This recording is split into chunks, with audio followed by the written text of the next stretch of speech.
Mark Mortibo's the dental shaman here, thinking why not on this lovely sunny day as we approach the summer solstice, why not show people how to quickly and easily make a natural toothpaste. And over 35 years my patients have been asking me what do I recommend, and I've always recommended natural toothpastes, either homemade or branded ones, and I'll go into branded ones at another vlog, but today I just want to focus on how quickly and easy it is to make my favorite one today, and I'll share other recipes online at further updates. So we start with coconut oil. Coconut oil pulling has been really fashionable lately, hasn't it, over the last 10 years or so, especially amongst the yoga community. And that's again another subject, but the base of the toothpaste is coconut oil. And it's much easier to kind of mix up the toothpaste when the oil is in liquid form. So I've just kept mine in the sun over the last half an hour, so it's nice and runny. I just want to make just a small amount. It's going to be 4 tablespoons of coconut oil. Just going to put it in a nice crystal jar. So that's 2, 3, and this will be the base.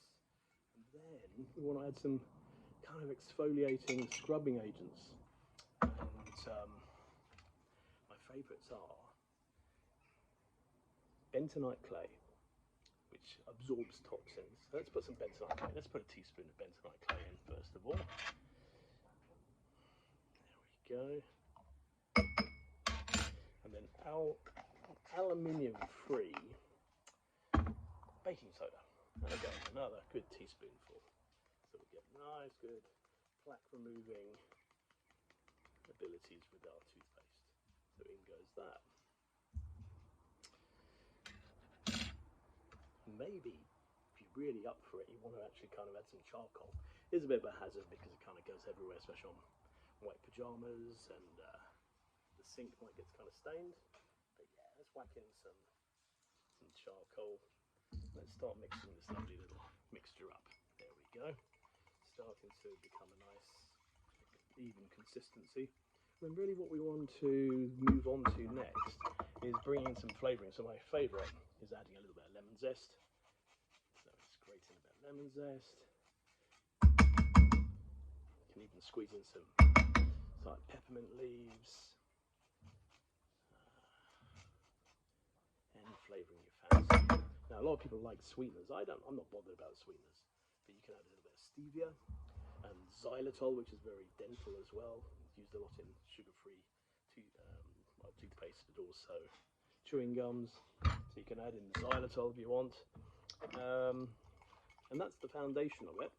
But then it's quite common to want even more antiseptic quality, especially if you have gum disease. So my favourite is a drop of tea tree oil. You've got to be really careful with all essential oils, so you want the most minimal amount, so just 1 drop will be going in there.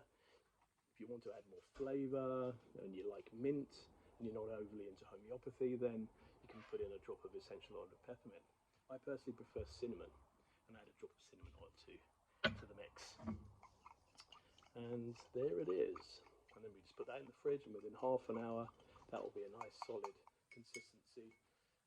In fact, before I put it in the fridge, let's put it in some kind of jar so that it's easy to kind of look after. And there she is. And a bit like food really, you can just apply flavourings and concentrations to your satisfaction. So I think it does take a little while to get the kind of taste that you want. But there we have it.